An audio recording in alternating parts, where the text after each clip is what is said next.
નમસ્કાર વિદ્યાર્થી મિત્રો, ગ્લોબલ લાઈવમાં આપ સર્વેનું સ્વાગત છે। હું નરેન્દ્ર જોશી અને આપણે આજે જોઈશું ધોરણ 10 વિજ્ઞાનનું પ્રથમ ચેપ્ટર એટલે કે રાસાયણિક પ્રક્રિયાઓ અને સમીકરણો। વિદ્યાર્થી મિત્રો, આપણે આ ચેપ્ટરને બે ભાગમાં વિભાજિત કરીને જોઈશું। પ્રથમ ભાગમાં રાસાયણિક પ્રક્રિયા અને બીજા ભાગમાં રાસાયણિક સમીકરણો। તો ચેપ્ટરની શરૂઆત કરીએ તો પ્રથમ પોર્શન છે રાસાયણિક પ્રક્રિયા। તો સમજીએ કે રાસાયણિક પ્રક્રિયા કોને કહેવાય। તો એની વ્યાખ્યા જોઈએ। જે પ્રક્રિયામાં રાસાયણિક ફેરફાર થતો હોય તે પ્રક્રિયાને રાસાયણિક પ્રક્રિયા કહે છે। હવે પ્રશ્ન થાય કે રાસાયણિક ફેરફાર એટલે વળી શું? તો વિદ્યાર્થી મિત્રો, રાસાયણિક ફેરફાર એટલે એવો ફેરફાર કે જેને ઉલટાવી ન શકાય।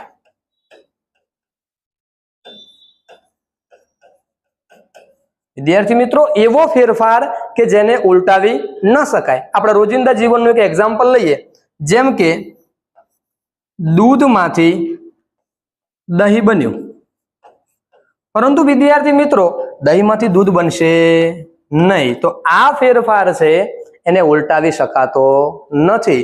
તો અહીંયા જે ફેરફાર થયો એને આપણે રાસાયણિક ફેરફાર કહી શકીએ છીએ। એટલે એવી પ્રક્રિયાઓ કે જેમાં રાસાયણિક ફેરફાર થતો હોય તેને આપણે રાસાયણિક પ્રક્રિયા એટલે કે કેમિકલ રિએક્શન કહીશું। હવે પ્રશ્ન થાય કે કેમિકલ રિએક્શન, તો આપણા રોજિંદા જીવનમાં કઈ કઈ કેમિકલ રિએક્શન જોવા મળે છે તો એ જોઈએ।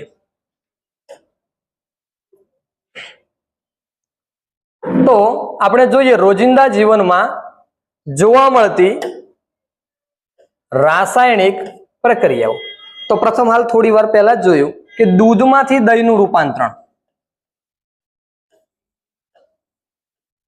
દૂધનું દહીંમાં રૂપાંતરણ, આ આપણા રોજિંદા જીવનની જોવા મળતી એક રાસાયણિક પ્રક્રિયા છે। હવે આ પ્રક્રિયાને છે આપણે દૂધમાંથી દહીં, પરંતુ દહીંમાંથી દૂધ બનાવી શકાશે નહીં। એવી જ રીતે જ્યારે ઉનાળા દરમિયાન આપણે ઓરડાની અંદર ઉનાળામાં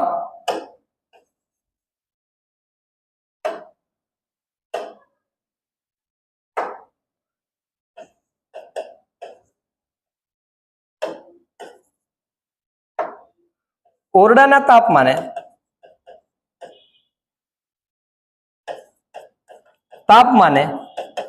દૂધને મૂકી રાખીએ એટલે દૂધ બગડી જતું હોય છે। ઉનાળામાં ઓરડાના તાપમાને દૂધને મૂકી રાખીએ એટલે દૂધ બગડી જતું હોય છે। આ જે દૂધ બગડી જાય છે આ પ્રક્રિયા એટલે રાસાયણિક પ્રક્રિયા। એમાં શું થાય વિદ્યાર્થી મિત્રો કે જ્યારે ઉનાળા દરમિયાન નોર્મલ ઓરડાનું તાપમાન 35 થી ઉપરનું હોય અને આ ટેમ્પરેચરે દૂધમાં રહેલ લેક્ટોબેસિલસ બેક્ટેરિયાનું સંક્રમણ વધે છે, એટલે કે સંકેન્દ્રણ વધે છે અને એમની સંખ્યા વધતા એ દૂધનું આથવણ કરી અને શેમાં રૂપાંતરિત કરે છે? દહીંમાં।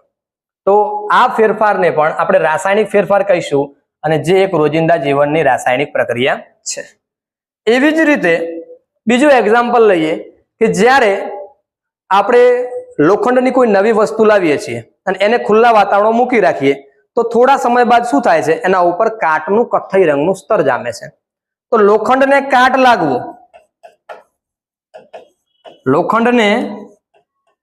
લાગવો એ પણ એક રાસાયણિક પ્રક્રિયા છે। વિદ્યાર્થી મિત્રો, થાય શું એમાં કે લોખંડ એટલે આપણે નોર્મલી એને Fe કહીએ છીએ। Fe જ્યારે ભેજવાળી હવાના સંપર્કમાં આવે એટલે કે પાણી અને ઓક્સિજનના સંપર્કમાં આવશે ત્યારે એની સપાટી પર Fe2O3 * XH2O નું કથ્થઈ રંગનું સ્તર જામે છે, જેને આપણે લોખંડનો કાટ કહીએ છીએ। તો વિદ્યાર્થી મિત્રો, લોખંડ પર કાટ લાગવો એ પણ રાસાયણિક પ્રક્રિયા છે। કોઈ પણ ધાતુ પર કાટ લાગે એટલે એને આપણે રાસાયણિક પ્રક્રિયા કહીશું। જેમ કે તાંબા પર કાટ લાગવો, ચાંદી પર કાટ લાગવો, આ બધી જ પ્રક્રિયાઓ એ કેવી પ્રક્રિયાઓ છે? રોજિંદા જીવનમાં જોવા મળતી રાસાયણિક પ્રક્રિયાઓ કહી શકાય છે. એના સિવાય વિદ્યાર્થી મિત્રો લેવું હોય તો લઈ શકાય કે દ્રાક્ષનું આથવણ.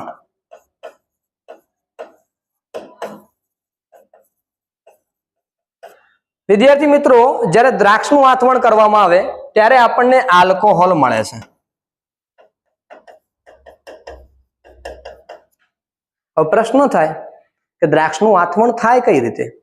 તો સૌપ્રથમ દ્રાક્ષનો રસ નીકાળવામાં આવે છે અને એ રસની અંદર યીસ્ટ પાવડર ઉમેરવામાં આવે છે.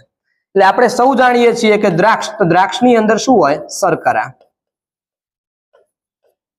હવે આ શર્કરાની અંદર યીસ્ટ પાવડર ઉમેરશું એટલે આ શર્કરાનું યીસ્ટ દ્વારા આથવણ થશે અને આથવણથી આપણને આલ્કોહોલ મળે છે.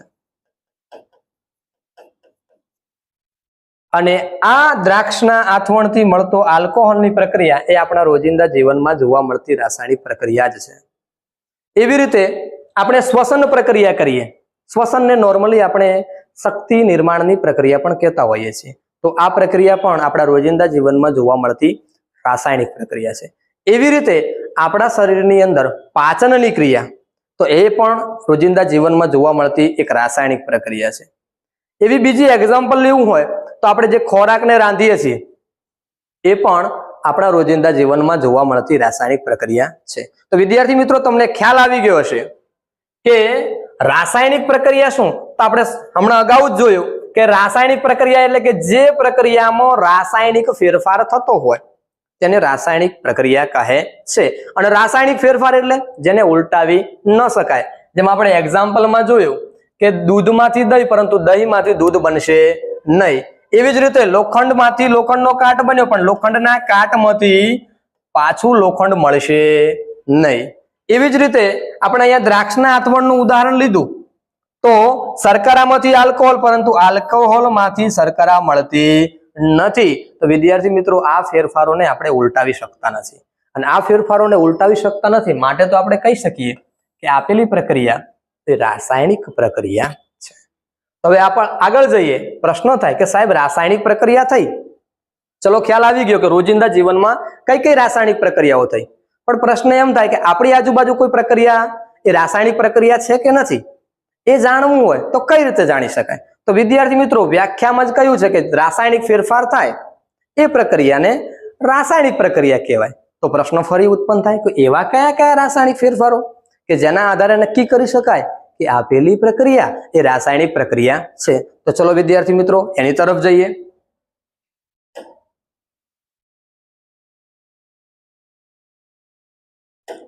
તો હવે આપણે જોશું રાસાયણિક પ્રક્રિયા દરમિયાન થતા રાસાયણિક ફેરફારો. અને એમાંનો પ્રથમ ફેરફાર એટલે અવસ્થામાં પરિવર્તન.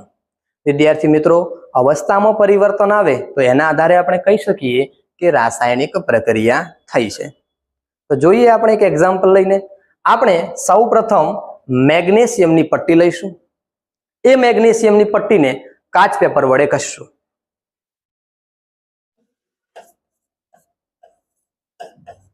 મેગ્નેશિયમની પટ્ટી લઈશું અને એ પટ્ટીને સૌપ્રથમ કાચ પેપર વડે ઘસી અને ત્યારબાદ એને બર્નર ઉપર રાખીને સળગાવશું. અને વિદ્યાર્થી મિત્રો, એને સળગાવશું એટલે આવી જ્યોત મળશે આપણને. એટલે આને એવું કહી શકાય કે જગારા મારતી સફેદ જ્યોત. આ જ્યોતને જગારા મારતી સફેદ જ્યોત કહીશું. જ્યારે આપણે મેગ્નેશિયમની પટ્ટીને સળગાવશું ત્યારે આપણને જગારા મારતી જ્યોત સાથે મેગ્નેશિયમ ઓક્સાઇડ મળશે. એટલે નોર્મલી આપણે જોઈ શકીએ કે મેગ્નેશિયમની પટ્ટી હતી, એટલે કે મેગ્નેશિયમ એની ઓક્સિજનની હાજરીમાં દહન પ્રક્રિયા કરીશું. પ્લસ ઓક્સિજન અને આપણને મળશે મેગ્નેશિયમ ઓક્સાઇડ.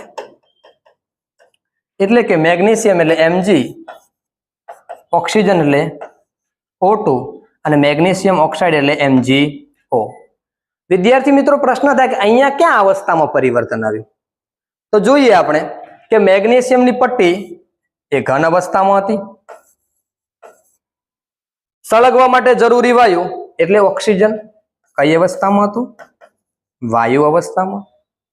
અને આપણને મળેલો મેગ્નેશિયમ ઓક્સાઇડનો ભૂકો એ ઘન અવસ્થામાં છે. જો શરૂઆતમાં બે ઘટકો વાપર્યા આપણે, મેગ્નેશિયમ અને ઓક્સિજન. એક ઘન હતો અને બીજો વાયુ હતો, અને નિપજ માત્ર ઘન મળી. જો ઘન અને વાયુ નિપજ મળ્યું હોત તો અવસ્થામાં પરિવર્તન કહી શકાય નહીં, પરંતુ અહીંયા ઘન અને વાયુમાંથી આપણને ઘન જ મળ્યું. નોર્મલ તમે ધોરણ 9 માં ભણી ગયા કે દ્રવ્યની મુખ્ય 3 અવસ્થાઓ, ઘન, પ્રવાહી અને વાયુ. અહીંયા ઘન અને વાયુમાંથી આપણને ઘન મળ્યું તો એવું કહી શકાય કે અવસ્થામાં પરિવર્તન. આપણા રોજિંદા જીવનમાં પણ આપણે જોતા હોઈએ કે લાકડાનું દહન કરીએ તો લાકડાના દહન માટે લાકડું અને પ્લસ કોઈ પણ પદાર્થને સળગાવવો હોય તો એક વાયુની જરૂર છે, ને એ છે ઓક્સિજન. એટલે લાકડું અને ઓક્સિજન બંને વચ્ચે દહન પ્રક્રિયા થઈ અને આપણને રાખ મળે છે. તો એ પણ આપણા રોજિંદા જીવનનો અવસ્થાના પરિવર્તનનું જ ઉદાહરણ છે.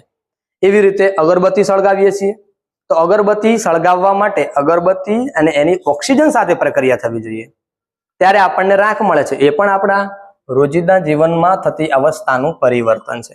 તો વિદ્યાર્થી મિત્રો, કોઈ પણ પ્રક્રિયા દરમિયાન જો અવસ્થામાં પરિવર્તન આવતું હોય તો વિદ્યાર્થી મિત્રો આપણે કહી શકીએ કે આપેલી પ્રક્રિયા એ રાસાયણિક પ્રક્રિયા છે. તો હવે ફરી બીજો ફેરફાર જોઈએ.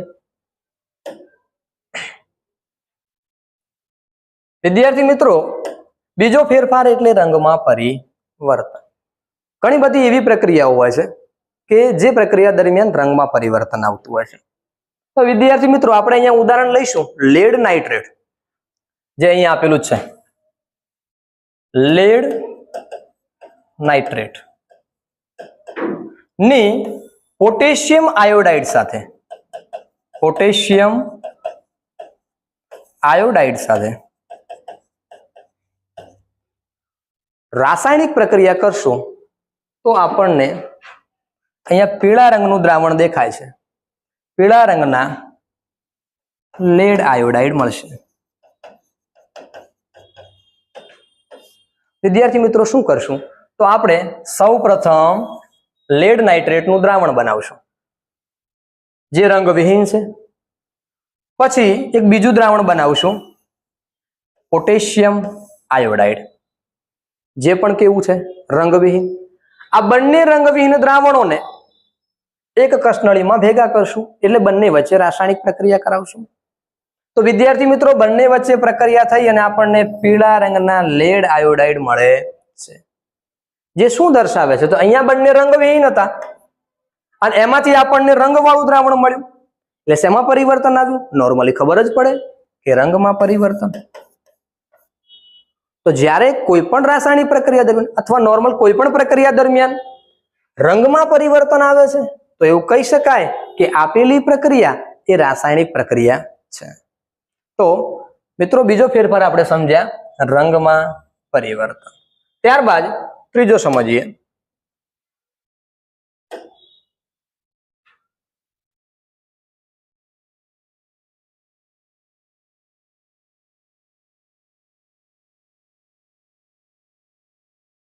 વાયુનો ઉદ્ભવ. તો નોર્મલ આપણા રોજિંદા જીવનમાં પણ ઘણી બધી એવી પ્રક્રિયાઓ હોય છે કે જ્યાં આગળથી વાયુ ઉદ્ભવતો હોય, અને વાયુનો ઉદ્ભવ જ્યાંથી થાય છે એ દરેક પ્રક્રિયા એ રાસાયણિક પ્રક્રિયા છે.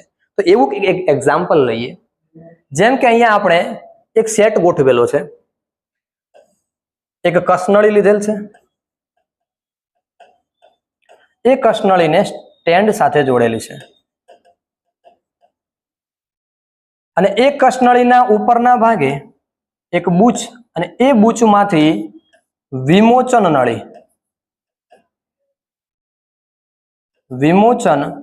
નળી પસાર કરેલ છે, અને અહીંયા સાબુના દ્રાવણ વાળું એક પાત્ર મૂકેલું છે. હવે શું કરશું વિદ્યાર્થી મિત્રો?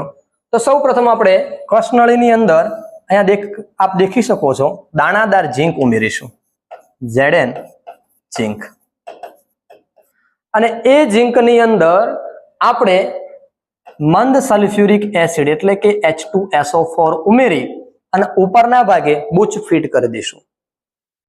હવે આ બંને વચ્ચે પ્રક્રિયા થઈ અને વાયુના પરપોટા ઉત્પન્ન થશે.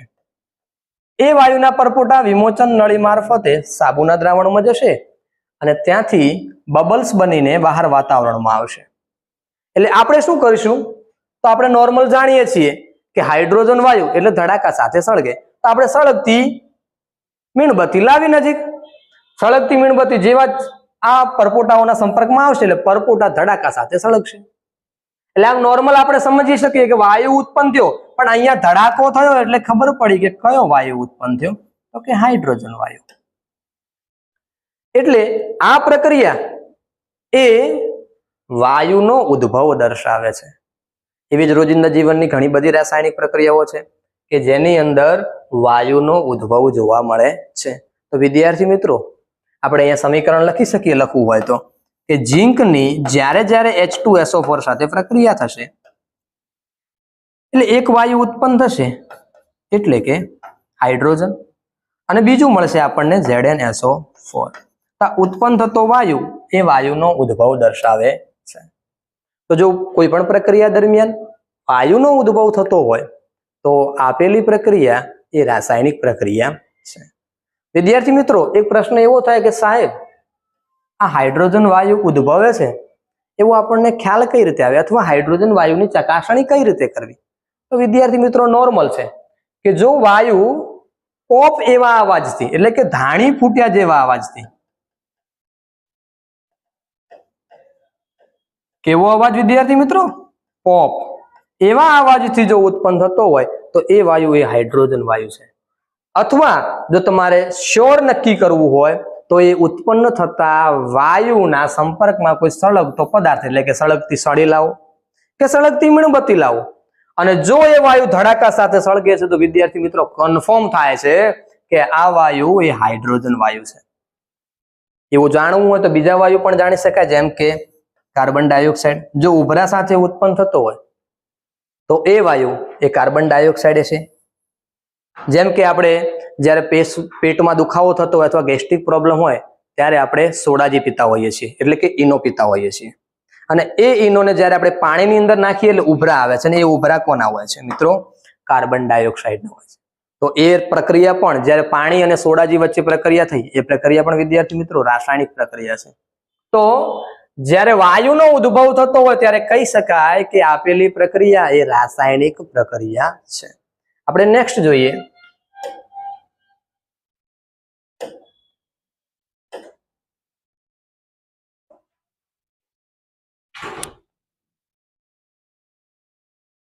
હવે તાપમાનમાં પરિવર્તન.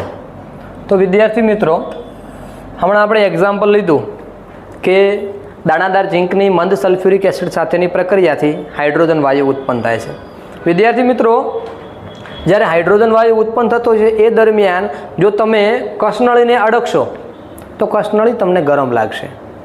એ શું દર્શાવે છે કે તાપમાનમાં પરિવર્તન આવ્યું. આવું જ આપણે ઘણી બધી જગ્યાએ જોઈ શકીએ છીએ.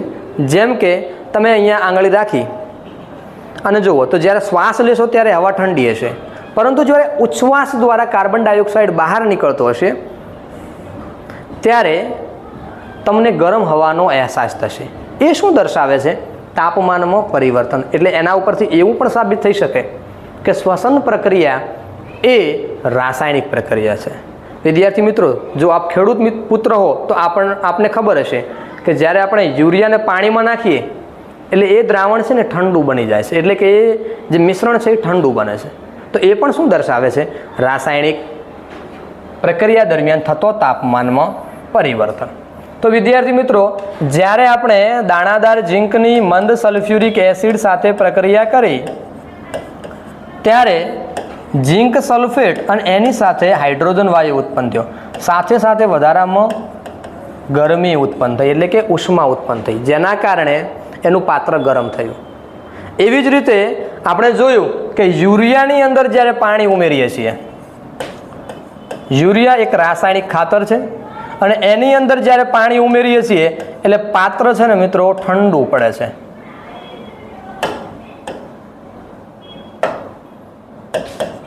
ઠંડુ પડે છે. આ શું દર્શાવે છે? તો કે પ્રક્રિયા દરમિયાન થતો તાપમાનમાં પરિવર્તન. એટલે આના ઉપરથી ખ્યાલ આવે કે અહીંયા તાપમાન વધ્યું અને અહીંયા તાપમાન ઘટ્યું. એટલે તાપમાનમાં બે પ્રકારના ફેરફાર થાય. કાં તો પ્રક્રિયા દરમિયાન તાપમાન ઘટે એટલે જે તે પાત્ર આપણને ઠંડુ લાગે, અને કાં તો તાપમાન વધે તો જે તે પાત્ર આપણને ગરમ લાગે છે. એના આધારે આપણે પ્રક્રિયાને પણ બે ભાગમાં વિભાજિત કરી શકીએ, જેમ કે ઉષ્માક્ષેપક અને ઉષ્મા શોષક. એનો અભ્યાસ વિદ્યાર્થી મિત્રો આપણે પછીથી કરીશું. પણ આપણે ખ્યાલ આવી ગયો હશે કે રાસાયણિક પ્રક્રિયા દરમિયાન બે પ્રકારના ફેરફાર આવે તાપમાનમાં. કાં તાપમાન વધે એટલે કે ઉષ્મા ઉત્પન્ન થાય, કાં તાપમાન ઘટે તો આપને પાત્ર ઠંડુ લાગે. તો જો આવા ફેરફાર થતા હોય તો આપણે કહી શકીએ કે તાપમાનમાં પરિવર્તન આવ્યું, અને જેના આધારે કહી શકીએ કે આપેલી પ્રક્રિયા એ રાસાયણિક પ્રક્રિયા છે. આપણે નેક્સ્ટ ફેરફાર જોઈશું, અને જે છે અવક્ષેપનો ઉદ્ભવ. આપણે લેડ નાઇટ્રેટ લઈશું, અને એ લેડ નાઇટ્રેટની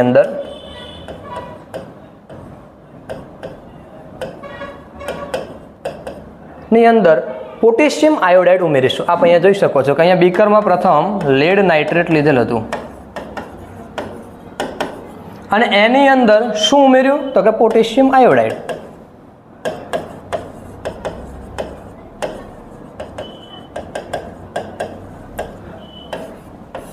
પોટેશિયમ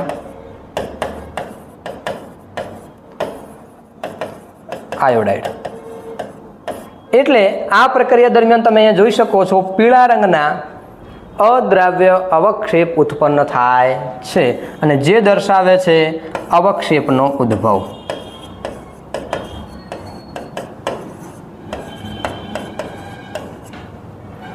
અને આ અદ્રાવ્ય અવક્ષેપ છે જે એ દ્રાવણમાં દ્રાવ્ય નહીં હોય, તો જેથી આપણને ખબર પડશે કે અવક્ષેપ ઉદ્ભવ થયો છે. અને આ અવક્ષેપનો ઉદ્ભવ એ પણ આ પ્રક્રિયાને રાસાયણિક પ્રક્રિયા છે એવું સાબિત કરે છે. આપેલી પ્રક્રિયા એ રાસાયણિક પ્રક્રિયા છે એવું સાબિત કરે છે. તો વિદ્યાર્થી મિત્રો, આપણે કુલ 5 ફેરફાર જોયા. પ્રથમ જોયો અવસ્થામાં પરિવર્તન. અવસ્થામાં પરિવર્તન. ત્યારબાદ જોયું રંગમાં પરિવર્તન. પછી જોયું વાયુનો ઉદ્ભવ.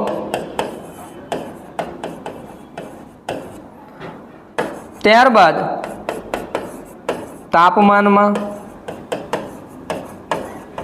પરિવર્તન, અને લાસ્ટમાં આપણે જોયું અવક્ષેપનો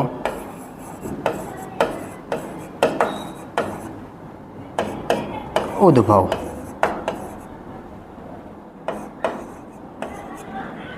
તો વિદ્યાર્થી મિત્રો, આ 5 ફેરફારમાંથી કોઈ પણ એક હોય કે 5 હોય, જો એકાદ ફેરફાર થતો હોય તો આપણે કહી શકીશું કે આપેલી પ્રક્રિયા એ રાસાયણિક પ્રક્રિયા છે. જેમ કે અવસ્થામાં પરિવર્તન હોય કે રંગમાં પરિવર્તન હોય, વાયુનો ઉદ્ભવ હોય, તાપમાનમાં પરિવર્તન હોય કે અવક્ષેપનો ઉદ્ભવ હોય. જો આમાંથી કોઈ પણ એક ફેરફાર થતો હોય તો આપણે કહી શકીશું કે આપેલી પ્રક્રિયા એ રાસાયણિક પ્રક્રિયા છે.